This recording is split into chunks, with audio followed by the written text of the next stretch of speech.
We owe the freedom we enjoy today to our ancestors who fought and died for us during the First World War.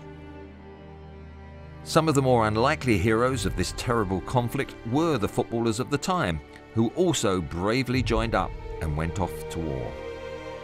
Every football team was affected, and many joined what became known as the Footballers' Battalion.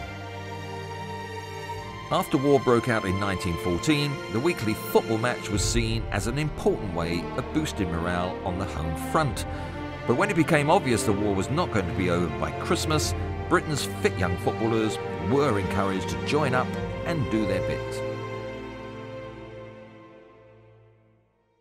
At the front, football offered a welcome distraction to the horrors of war for troops missing home. At the Battle of the Somme, soldiers followed a ball kicked from the trenches over the top. Football produced its fair share of heroes. Bradford Park Avenue player Donald Bell was awarded the Victoria Cross, but sadly lost his life just days later. And the first black British outfield player in England's top division also became the first black combat officer in the British Army. Tottenham and Northampton's Walter Tull lost his life in March 1980. The women left behind also had a massive impact on the story of football in the First World War. This is how women's football first became popular, as women took on traditional male roles in factories, farms and forests, so they also took on the role of footballers.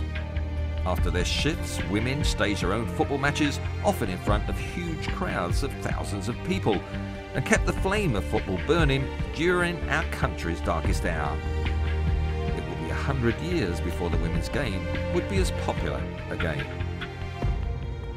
Almost every team in the league today sent players to the front between 1914 and 1918, and some never returned.